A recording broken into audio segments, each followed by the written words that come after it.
Decode the world unfiltered.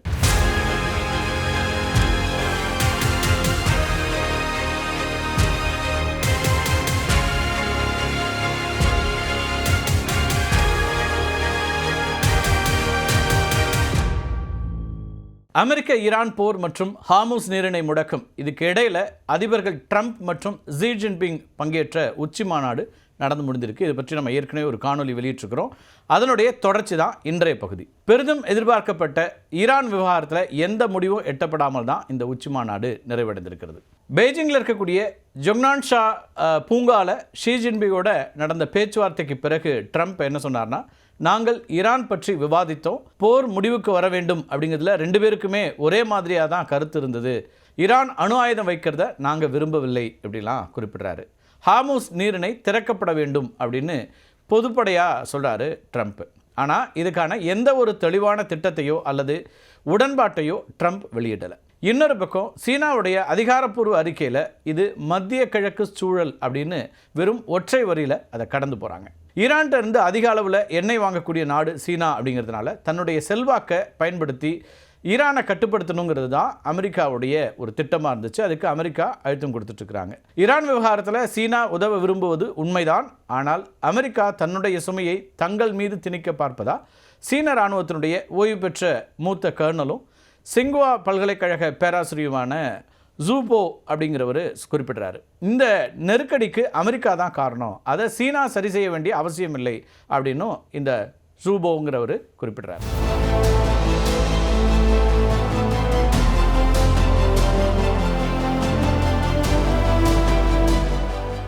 அமெரிக்க வெளியுறவுத்துறை அமைச்சர் Marco Rubio இருக்கார் இல்லையா, அவர் ஈரானை முடக்கிறதுக்கு நாங்கள் சீனாவுடைய உதவியை கேட்கல, அவர்களுடைய உதவி எங்களுக்கு தேவையும் இல்லை அப்படின்னு சொல்கிறார். ஆனால் அமெரிக்க வர்த்தக பிரதிநிதி ஜேமிசன் கிரீர் என்ன சொல்கிறார்னா, ஹார்முஸ் விவகாரத்தில் சீனா தவறான பக்கத்தில் நிற்கக்கூடாது, ஹார்முஸ் நீரிணை திறக்கிறதுங்கிறது சீனாவுக்கும் முக்கியம் அப்படின்னு கொஞ்சம் மிரட்டல் விடுக்கிற துணையில் தான் பேசியிருக்கிறார். அமெரிக்க பிரதிநிதிகளுடைய இந்த முரண்பட்ட கருத்துக்கள் அமெரிக்காவுடைய பதற்றத்தை காட்டுறதா அரசியல் நோக்கர்கள்லாம் சொல்கிறாங்க. இப்போ டொனால்ட் ட்ரம்ப்போட சீன பயணம் முடிவடைந்திருக்கக்கூடிய சூழலில் அமெரிக்க ஈரான் போர் தீவிரம், அதே போல் ஹார்முஸ் நீரிணை முடக்கத்திற்கான இறுதி தீர்வு இன்னும் எட்டப்படாதது அப்படிங்கிறது சர்வதேச சந்தையில் கச்சா எண்ணெய் விலையை தொடர்ச்சியாக உயர்த்தி கொண்டே இருக்கக்கூடிய சூழலாக இருக்குது. அது உச்சத்திலேயே நீடிக்குது. பிரெண்ட் கச்சா எண்ணெயினுடைய ஒரு பேரல் விலை எவ்வளோ தெரியுமா? இப்போ $108 உயர்ந்திருக்கு. அது கடந்த 24 மணி நேரத்தில் மட்டுமே சுமார் 2% உயர்வை கண்டது. இப்போ நாம் பேசி கொண்டிருக்கிற இந்த சூழலில் அது $109 இருக்கிறது. 3% உயர்வை கொண்டிருக்கிறது. ட்ரம்ப் ஷி ஜின்பிங் சந்திப்பில் ட்ரம்ப் சில வர்த்தக ஒப்பந்தங்களை சாதித்தாலும் கூட ஈரான் விவகாரத்தில் சீனாவோட எந்த ஒரு உறுதியான ராஜதந்திர உடன்பாடும் எட்டப்படவில்லை அப்படிங்கிறது தான் இதில் அடிப்படையாக இருக்கக்கூடிய ஒரு செய்தி. இந்த முட்டுக்கட்டைங்கிறது முதலீட்டாளர்கள் மத்தியில் கவலையை ஏற்படுத்தியிருக்கிறதுனால விலை இன்றைக்கு மீண்டும் அதிகரிச்சிருக்கு. நுவாமா இன்ஸ்டிடியூஷனல் ஈக்விட்டிஸ் போன்ற சர்வதேச சந்தை ஆய்வாளர்களுடைய கணிப்புப்படி ஒருவேளை ஹார்முஸ் நீரிணை முடக்கம் அப்படிங்கிறது நீண்ட நாட்களுக்கு தொடர்ந்துச்சுன்னா கச்சா எண்ணெய் விலை $150 வரைக்கும் எகிரக்கூடும் அப்படின்னு அவங்க எச்சரிக்கிறாங்க. கச்சா எண்ணெய் விலை உயர்வு காரணமாக இந்திய ரூபாய் மதிப்பு வரலாறு காணாத அளவுக்கு தலைகீழாக சரிஞ்சு இன்றைக்கு மிக மோசமான ஒரு புதிய உச்சத்தை தொட்டிருக்கிறது. இப்போ நாம் இந்த காணொலியை பதிவு செய்யக்கூடிய இந்த நேரத்தில் அமெரிக்க டாலருக்கு எதிரான இந்திய ரூபாயினுடைய மதிப்பு 95.96 காசுகள் அப்படிங்கிற அளவுக்கு வரலாற்று சரிவை எட்டி கிட்டத்தட்ட $96 அப்படிங்கிற ஒரு அபாயகரமான எல்லையை நெருங்கி நிற்கிது. கிட்டத்தட்ட 2000 நம்ம அமெரிக்க டாலருக்கு நிகரான இந்திய ரூபாயினுடைய மதிப்பு $45. இன்றைக்கு எவ்வளோ ரூபாய் பாருங்கள். 2024 கூட இந்திய ரூபாயினுடைய மதிப்பு $85 இருந்தது. இப்போ அது $96 சரிந்திருக்கிறது. இந்தியா தன்னுடைய கச்சா எண்ணெய் தேவையில் சுமார் 85% வெளிநாடுகளிலிருந்து தான் இறக்குமதி செய்யுது.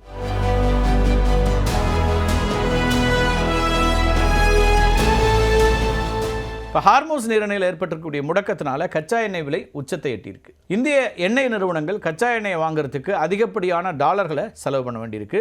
சந்தையில் டாலருக்கு தேவை அதிகரிக்கிறதுனால ரூபாயினுடைய தேவை குறையிறதுனால ரூபாய் மதிப்பு தொடர்ச்சியாக சரிஞ்சுக்கிட்டே இருக்கு. மத்திய கிழக்கில் போர் நீண்ட நாட்களுக்கு தொடரும் அப்படிங்கிற அச்சத்தில் சர்வதேச முதலீட்டாளர்கள் இந்திய பங்குச் சந்தைகளிலிருந்து தங்களுடைய முதலீடுகளை வேகமாக திரும்ப பெற்று பாதுகாப்பான அமெரிக்க டாலரில் முதலீடு செஞ்சுட்டு இருக்கிறாங்க. இப்போ ரூபாய் மதிப்பு சரியறதுனால சமையல் எண்ணெய், தங்கம், அதேபோல் எலக்ட்ரானிக்ஸ் பொருட்களுடைய விலையும் உள்நாட்டில் கணிசமாக உயரக்கூடிய ஒரு சூழல் ஏற்பட்டிருக்கு. கச்சா எண்ணெய் மற்றும் டாலர் அழுத்தத்தை சமாளிக்கிறதுக்கு இந்திய அரசு என்ன பண்ணுதுன்னா டீசல் விலையை உயர்த்திருக்கிறாங்க, பெட்ரோல் விலையை உயர்த்திருக்கிறாங்க. இந்திய பொதுத்துறை எண்ணெய் நிறுவனங்கள் மத்திய கிழக்கு போர் தொடங்கியதிலிருந்து சுமார் 1 லட்சம் கோடி ரூபாய்க்கு மேலே இழப்பை சந்தித்திருக்கின்றன.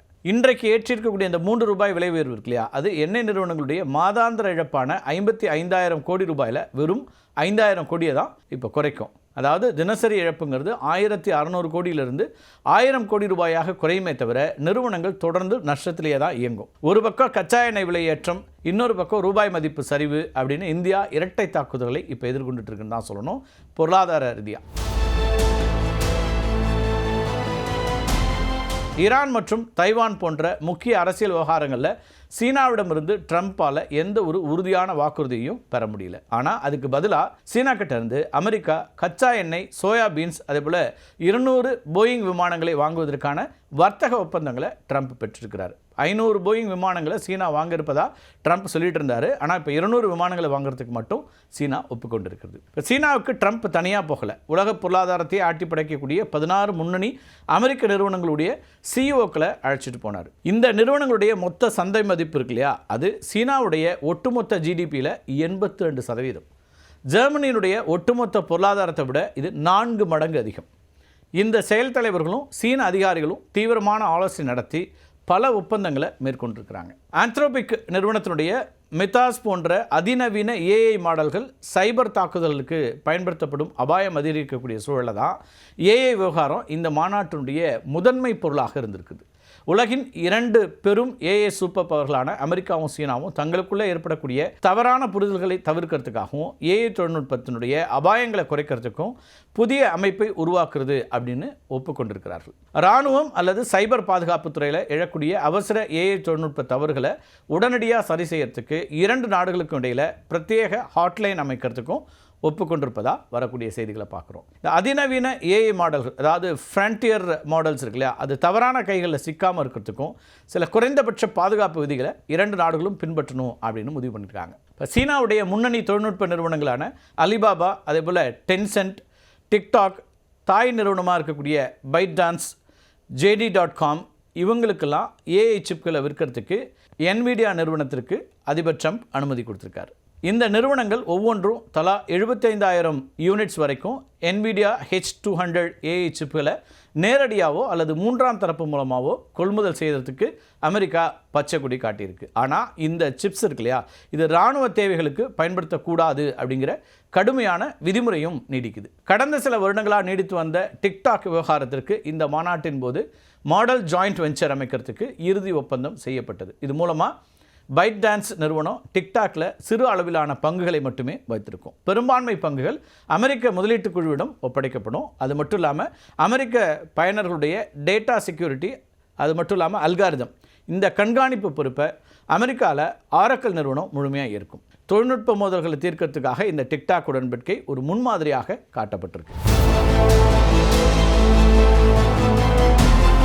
சிப் தயாரிப்பதற்கு மிக அவசியமான அரிய வகை தனிமங்கள், ரேர் எர்த் எலிமெண்ட்ஸ், அந்த ஏற்றுமதிக்கு சீனா விதித்திருந்த கட்டுப்பாடுகள் உலக தொழில்நுட்ப நிறுவனங்களுக்கு பெரும் சவாலாக இருந்துச்சு. இந்த ஏற்றுமதி கட்டுப்பாடுகளை தற்காலிகமாக நிறுத்தி வைக்கிறதுக்கு சீனா ஒப்புக்கொண்டிருக்கிறது. இது அமெரிக்க தொழில்நுட்ப நிறுவனங்களுக்கு பெரிய அளவுக்கு நிம்மதியை கொடுத்துருக்குன்னே சொல்லலாம்.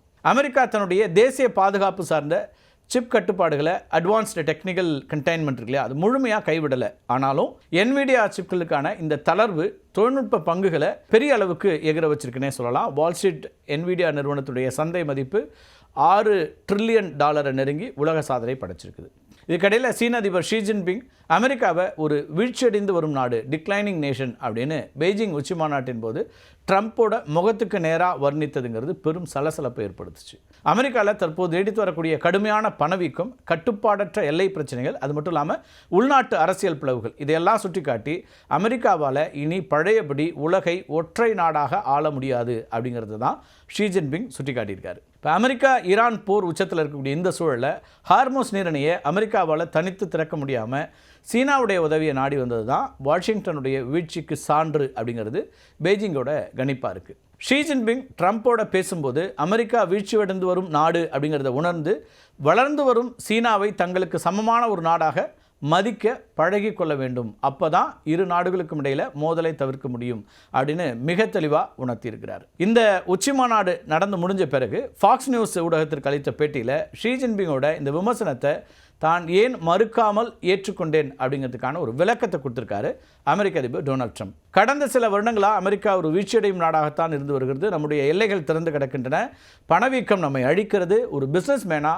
தவறை ஒப்புக்கொண்டால்தான் அதை சரி செய்ய முடியும் அப்படின்னு சொல்றது யாரு? ட்ரம்ப் தான் சொல்றாரு. ட்ரம்ப் இந்த விமர்சனத்தை தனக்கு சாதகமாக பயன்படுத்தி தனக்கு முந்தைய அமெரிக்க வெள்ளை மாளிகை நிர்வாகத்தின் மீது ஒட்டுமொத்த பழியையும் போட்டிருக்கிறார். அது மட்டும் இல்லை, அமெரிக்கா வீழ்ந்தது உண்மைதான், ஆனால் நான் மீண்டும் அதிபராக வந்து விட்டதுனால இனி அமெரிக்காவை வீழ்த்த முடியாது அப்படின்னு சொல்லியிருக்காரு. அமெரிக்கா ஃபர்ஸ்ட்டுங்கிற பாலிசியை வச்சு தான் அவர் தேர்தலை சந்திச்சார், உங்கள் எல்லாருக்கும் தெரியும். அதிபர் ட்ரம்போட சீன பயணம் குறித்து சுருக்கமாக சொன்னால், ட்ரம்ப் தன்னுடைய நாட்டு தேவைகளுக்காக பெரும் வர்த்தக ஒப்பந்தங்களை சீனாவில் சாதித்து கொண்டாலும் உலகையே அச்சுறுத்தக்கூடிய ஈரான் போரை நிறுத்துவதற்கோ அல்லது ஹார்முஸ் நீரிணையை நிரந்தரமாக திறப்பதற்கோ சீனாவை தன் வழிக்கு கொண்டு வர முடியாமல் ஒரு ஸ்ட்ராட்டஜிக் ஸ்டேல்மேட் சந்திப்பை தான் முடிச்சிருக்காருன்னு சொல்லணும். மீண்டும் ஒரு காணொலியை சந்திக்கலாம் நண்பர்களே. நன்றி, வணக்கம்.